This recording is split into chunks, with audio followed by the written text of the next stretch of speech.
पर्यटक एवं तीर्थ स्थलों के लिए लोकप्रिय बिहार प्रांत की पावन भूमि वैशाली नगर, जहां 2616 वर्ष पूर्व अवतरित हुए जैन धर्म के 24वें तीर्थंकर और वर्तमान शासन नायक भगवान महावीर स्वामी की जन्म स्थली के नाम से विश्व में सुशोभित है। इस तीर्थ पर अनेक प्राचीन जैन मंदिर स्थित है, जिस कारण ये तीर्थ संपूर्ण जैन समाज की आस्था का प्रमुख केंद्र माना जाता है। क्षेत्र पर यात्रियों के लिए भोजन एवं आवास की समुचित व्यवस्थाएं हैं। तीर्थ क्षेत्र के दर्शन कर अपने जीवन को सार्थक करें। बिहार के पटना से वैशाली की दूरी महज 70 किलोमीटर है, जहां बड़ी ही आसानी के साथ देश के कोने कोने से भक्त पहुंचकर प्रभु दर्शन का लाभ प्राप्त करते हैं। आप भी ऐसे अति प्राचीन तीर्थ का दर्शन वंदन कर स्वयं को धन्य करें।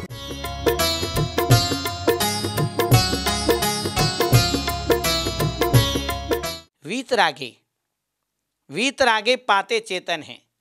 वीतरागे मात्र चैतन्य उस आत्मा को, अंतरात्मा को, उस परमात्मा को चाहते हैं और किसी को भी नहीं चाहते हैं। और रागी जो है वो तन को, मन को, धन को चाहते हैं। तन मन धन में जो लगे हुए हैं वो रागी हैं, और केवल चेतन में लगे हुए हैं वो वीतरागी। वीतरागी पाते चेतन हैं। महानुभाव, ये जो आचार्यों ने बताया, जो जीव को उपकार कर रहा है, चैतन्य स्वभाव है, ज्ञान है, दर्शन है, वीतरागता है, धर्म ध्यान है, तप है, त्याग है, संयम है, ये सारे जो है शरीर के लिए अपकारक हैं। उपवास करेंगे तो शरीर दुर्बल होगा, निर्बल होगा और कमजोर हो जाएगा, और उससे तप बढ़ने से कर्म झड़ जाएंगे, धर्म बढ़ जाएगा, आत्मा में शक्ति आएगी, आत्मा का सम्यक दर्शन, सम्यक ज्ञान और सम्यक चरित्र के जो बल बढ़ेगा, वो सारे चीज़ें आध्यात्मिक उन्नति होगी जो जीव को उपकार करने वाले हैं। अगर देह को उपकार करने लग जाए तो न तप होगा, न त्याग होगा, न संयम होगा, न आनंद होगा, न जीव के व्रत होंगे, ये सारे चीज़ें नहीं होंगे।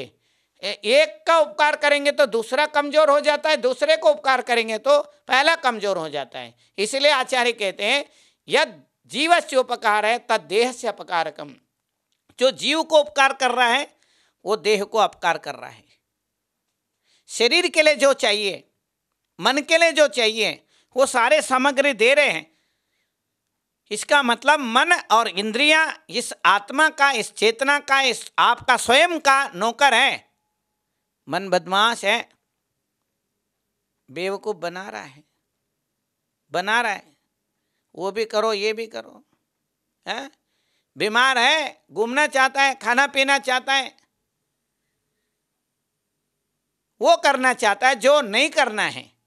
मन वो करना चाहता है, घूमने का मन करता है, परंतु घूमेंगे तो स्वास्थ्य खराब हो सकता है। और जब घूमना चाहिए, बैठने का मन करता है, आलस्य होने का मन करता है, सोने का मन करता है, काम नहीं करने का मन करता है, अच्छा करने का कभी करता ही नहीं है। मन का काम ही है उल्टा करना चाहता है। तो महानुभाव, जो आत्मा को उपकार करने वाला है वो शरीर को अपकार कर रहा है, और शरीर को उपकार करने वाला वो आत्मा को अपकार कर रहा है। जीव का उपकार जो है शरीर के साधने से नहीं होता है। शरीर को हम हष्ट पुष्ट करते रहेंगे, शरीर को बढ़ाएंगे, मोटा तगड़ा बनाएंगे तो वो तो नुकसान करेगा। शरीर तप के लिए स्वस्थ रहना जरूरी है। स्वस्थ का मतलब स्वयं आत्मा में स्थित रहने के लिए शरीर को तैयार रहना है, स्वस्थ रहना है, और आत्म ध्यान में व्यस्त रहना है, और आत्मा के आनंद में मस्त रहना है। व्यस्त रहो, मस्त रहो, स्वस्थ रहो, और धर्म ध्यान में व्यस्त रहो, धर्म ध्यान में मस्त रहो, धर्म ध्यान में स्वस्थ रहो। तो ये आत्मा को उपकार करने वाला स्वयं अपने आप में हो रहा है, उस होने वाले आनंद का अनुभव करना है और कुछ भी नहीं करना है। ध्यान का मतलब स्वयं का जो हो रहा है उसको देखना है, क्या क्या हो रहा है।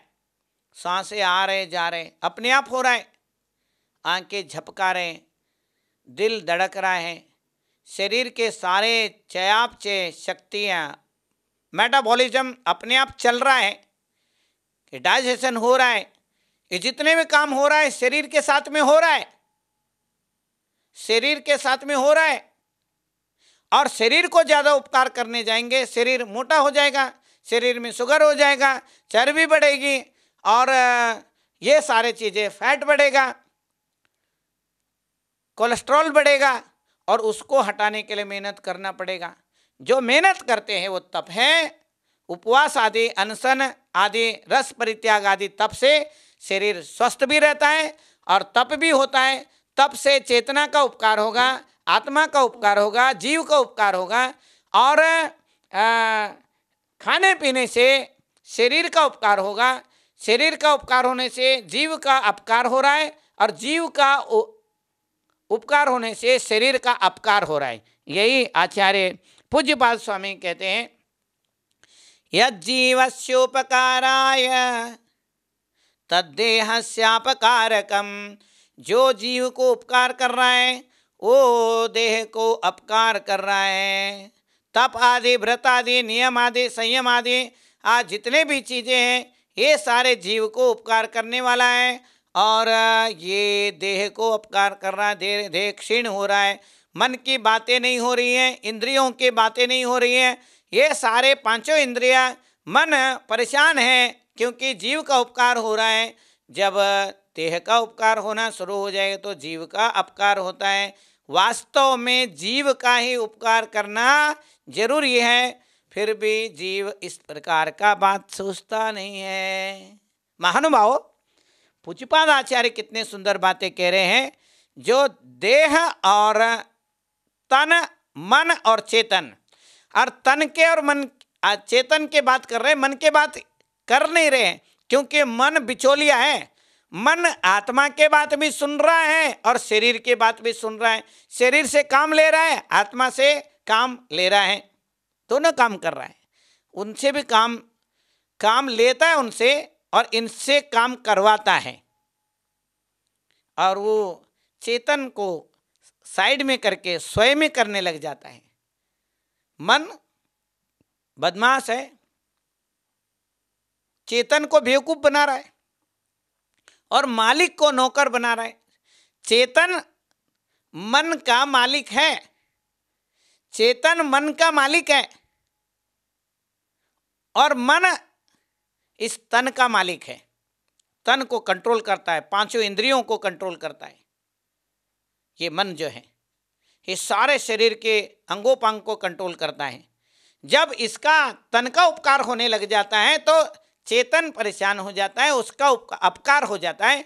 चेतन का उपकार होने लग जाता है तो इस तन का अपकार होता है। जब तप आदि करेंगे तो चेतन का उपकार होगा, कर्मों की निर्जरा होगी। तप आदि से निर्जरा होते, तपसा निर्जरा च, शुभ और अशुभ भावों से ये विरक्त हो जाएगा, तो ये शरीर जो है परेशान हो जाएगा, शरीर का अपकार होगा। जब जीव का, चेतन का उपकार होगा। महानुभाव, वास्तव में चेतन का उपकार ही श्रेष्ठ है, और उससे तन मन का भी बात आ जाती है। स्वस्थ रहो, शरीर को धर्म ध्यान के लिए, संयम के लिए, मोक्ष मार्ग के लिए इसका उपयोग करना है।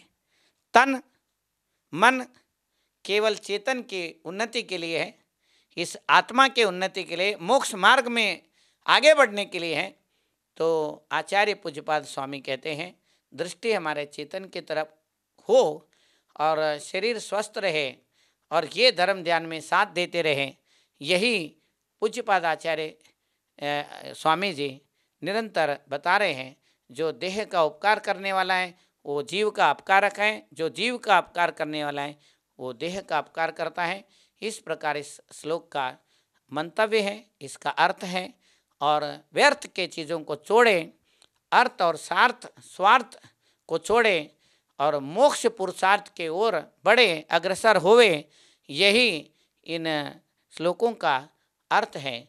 और हमें निरंतर भगवान के धर्म ध्यान में और इन शास्त्रों के स्वाध्याय में बिताना चाहिए। मंगलम भगवान वीरो मंगलम गौतमो गणे मंगलम कुंद कुंदाद्यो जैन धर्मोस्तु मंगलम जीव धर्मोस्तु मंगलम।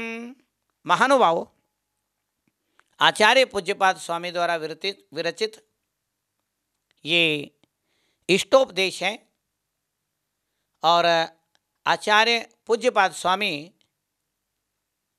मन के शुद्धि के लिए समाधि तंत्र, इष्टोपदेश, वचन की शुद्धि के लिए जैनेन्द्र व्याकरण, काय की शुद्धि के लिए आयुर्वेद ग्रंथों की रचना की। और आचार्य पूज्यपाद स्वामी ने बहुत सुंदर सुंदर रचनाएं की। सर्वार्थ सिद्धि जैसे बहुत विशद और विशाल काय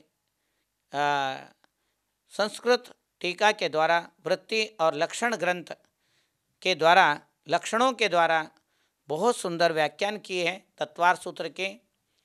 और ऐसे पूज्यपाद स्वामी जो उद्भट विद्वान थे, हर विषय में पारंगत थे, और उन्होंने कितना सुंदर बात इसमें की है। मन की शुद्धि हो, वचन की शुद्धि हो, काय की शुद्धि हो, ये बहुत महत्वपूर्ण संयोग है।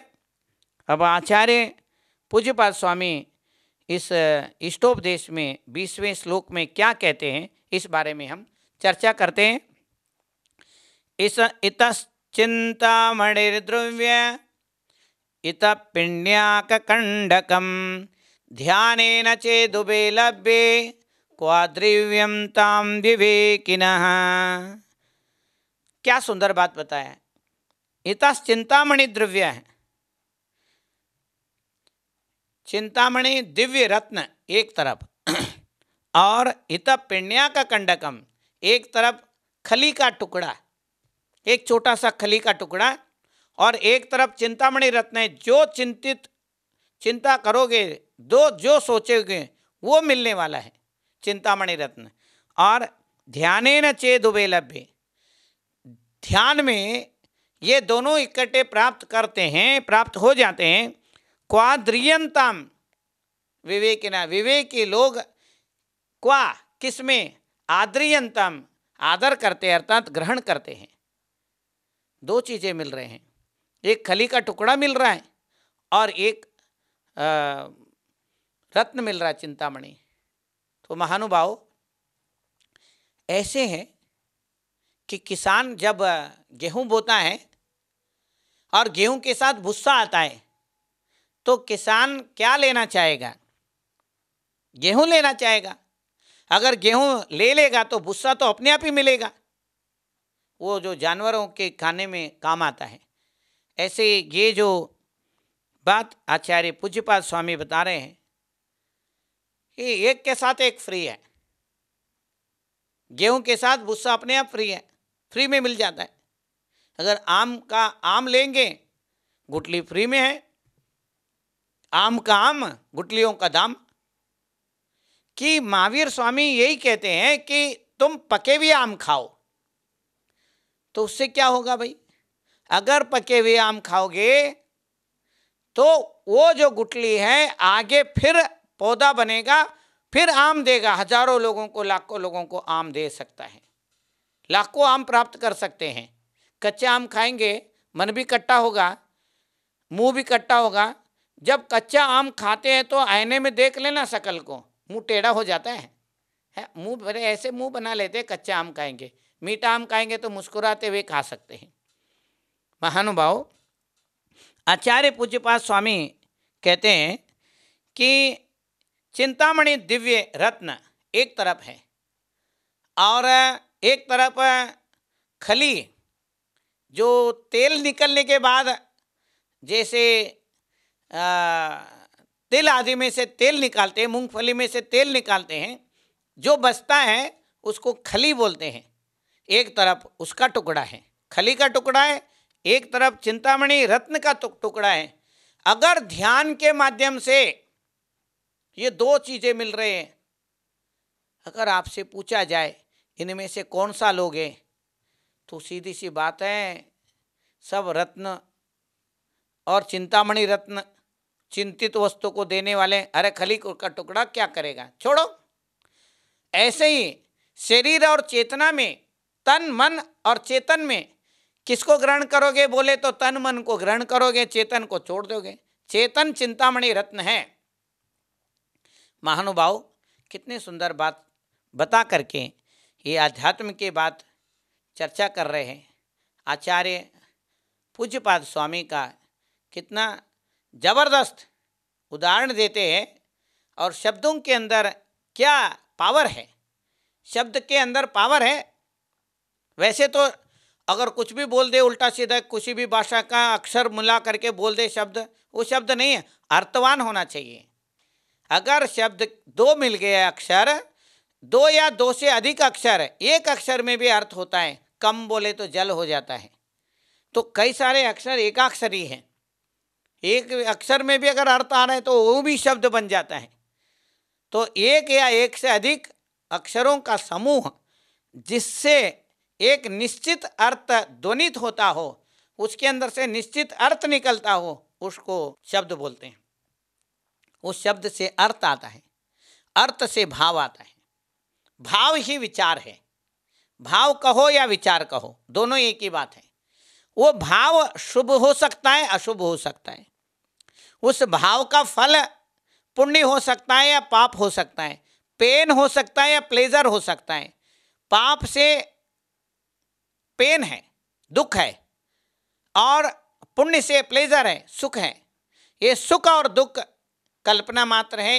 पीछे श्लोक में बता के आए, वासना मात्रमेवैतत् सुखम दुखम च देहिनाम यथा ह्युद्वे जयन्ते ते भोगा रोगा इवापदे। भोग रोग के तरह दिखते हैं, आपत्ति के समय में भोग भी रोग बन जाते हैं। महानुभाव यही यहाँ पर बता रहे हैं, अगर ध्यान के माध्यम से चिंतामणि रत्न मिलता है तो मनुष्य को चिंतामणि रत्न को ही ग्रहण करना चाहिए और वो खली के टुकड़े को वहीं छोड़ना चाहिए। शरीर खली का टुकड़ा है, जैसे खली का टुकड़ा है वैसे उसके शरीर के भी इतना ही महत्व है। और चेतन आत्मा चिंतामणि रत्न है। सम्यक दर्शन, सम्यक ज्ञान, सम्यक चारित्र्य, तीन रत्न है, मणि है, चिंतामणि है। और ये ही हम जब ध्यान करते, मणिपुर, मणिपुर ये जो है साधु चक्र है, साधु परमेष्टि का ध्यान के लिए है। ये नाभि के पीछे रीढ़ के हड्डी पे स्थान है, मणिपुर चक्र है, मणिपुर साधु चक्र।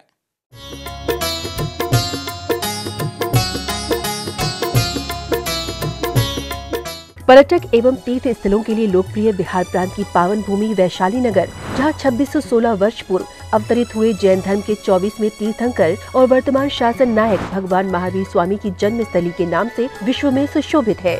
इस तीर्थ पर अनेक प्राचीन जैन मंदिर स्थित हैं, जिस कारण ये तीर्थ संपूर्ण जैन समाज की आस्था का प्रमुख केंद्र माना जाता है। क्षेत्र पर यात्रियों के लिए भोजन एवं आवास की समुचित व्यवस्थाएं हैं। तीर्थ क्षेत्र के दर्शन कर अपने जीवन को सार्थक करें। बिहार के पटना से वैशाली की दूरी महज 70 किलोमीटर है, जहां बड़ी ही आसानी के साथ देश के कोने कोने से भक्त पहुंचकर प्रभु दर्शन का लाभ प्राप्त करते हैं। आप भी ऐसे अति प्राचीन तीर्थ का दर्शन वंदन कर स्वयं को धन्य करें।